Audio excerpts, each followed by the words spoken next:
नीली रोशनी का रहस्य राजा वीरेंद्र जान चुके थे, लेकिन उसी रात कुछ और भी घटा। दर्पण में पहली बार भविष्य धुंधला दिखाई देने लगा। रानी मायावती चिंतित हो उठी। उन्होंने कहा, जिस दिन दर्पण भविष्य दिखाना बंद कर देगा, उसी दिन इस राज्य पर सबसे बड़ा संकट आएगा। उसी समय राज्य की सीमाओं से काली धुंध उठने लगी।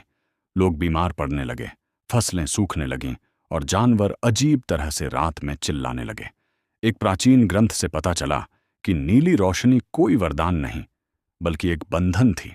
यह रोशनी तभी तक राज्य की रक्षा करती थी जब तक राजा और रानी जीवित रहे।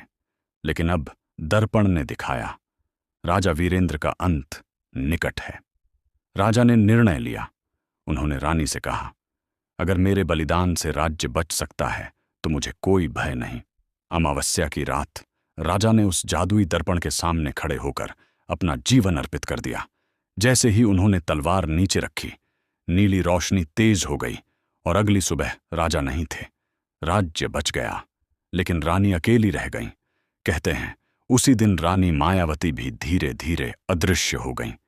कुछ मानते हैं कि उन्होंने खुद को दर्पण में कैद कर लिया ताकि राजा के बिना भी राज्य की रक्षा होती रहे।